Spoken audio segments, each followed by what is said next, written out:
He's one of the greatest stand-up comedians of all time, and when he gave that up, he became a massive movie star, not to mention one of the most popular Saturday Night Live hosts ever. Yet in recent years, Steve Martin has all but disappeared from both the big screen and the small. So what's he been up to instead? Here's a look at the real reason we don't hear from Steve Martin anymore. Busy with bluegrass.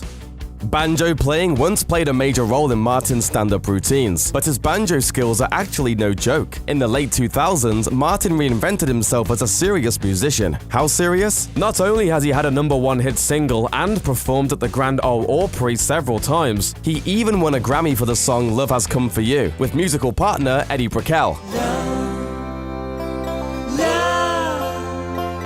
Love has come for you.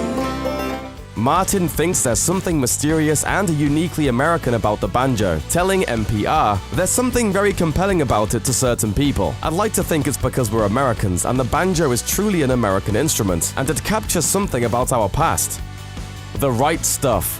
Considering Martin wrote the scripts for several hit films, including Roxanne, Bowfinger, and LA Story, it's not really a surprise that he's been just as successful in the publishing business as he has been in the movie business. In 2000, his novella Shop Girl was a top 10 New York Times bestseller for 15 weeks, and he later followed that up with the novels The Pleasure of My Company and An Object of Beauty. His most successful book, though, isn't fiction, but rather his 2007 memoir Born Standing Up, A Comic's Life, which chronicles his rise to the top of the stand-up world before abruptly quitting forever in 1981. Martin told NPR he sees the book as less about comedy and more about the journey of a self-made man. "I think it's somehow an American story, because I started untalented. I didn't have any gifts except perseverance."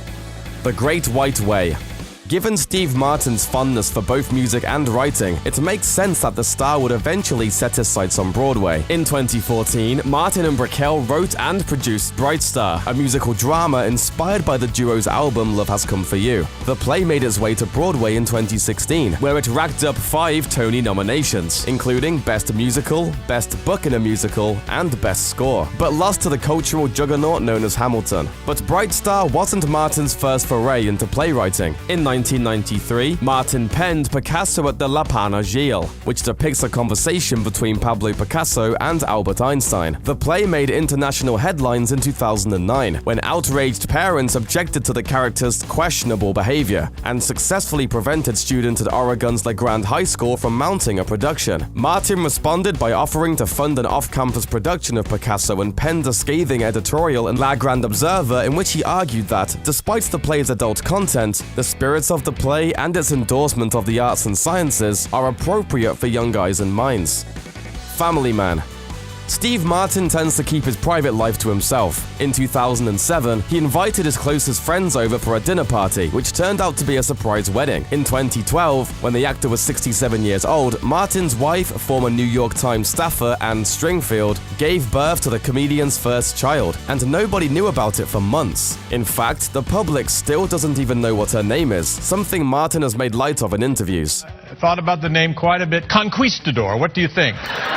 Being a dad has changed Martin's priorities. He told The Telegraph, "When I was younger, I was selfish and focused on my career. Now, I'm just hanging around the house playing with my daughter. It's great." Hi, art. Ever since he bought his first print in 1968, Martin has been an avid art collector, with a collection that includes everything from multiple Picassos to the grungy alternative cartoons of American comic book artist Robert Crumb. And the first thing I bought happened to be an Ed Ruscha print of Hollywood, a Hollywood sign. While Martin usually keeps the details of his personal collection characteristically private, the comedian used his fame to bring attention to a little-known Canadian artist named Lauren Harris by organizing an exhibition that appeared in Los Angeles, Boston, and Toronto. Of course, for Martin, art collecting isn't all fun and games. In 2004, he bought Landscape with Horses by Dutch painter Heinrich Kampendonk for $850,000, only to learn later that the piece was one of 44 forgeries produced by a group of German criminals. Even then, Martin was able to take it all in stride. Sit-down comedy. In February 2016, Steve Martin took the stage at New York's Beacon Theater and delivered a 10-minute stand-up set, his first in 35 years. It was a favor to headliner Jerry Seinfeld after an appearance on Seinfeld's Comedians in Cars Getting Coffee, where Martin explained why he suddenly quit stand-up at the top of his game in 1981. Part of my goal was to be absurd in a very serious time. I could tell that the era was ending too. I could feel it. Old Man Martin.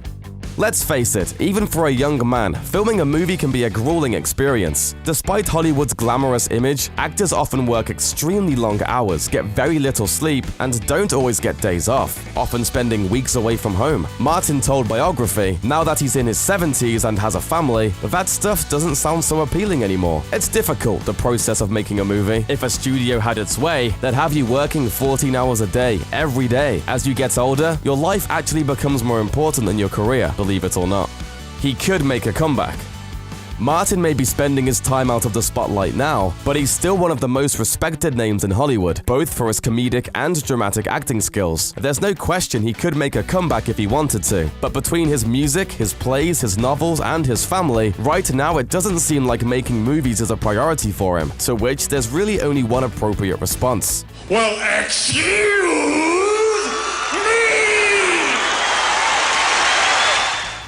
Thanks for watching. Click the looper icon to subscribe to our YouTube channel. Plus, check out all this cool stuff we know you'll love too.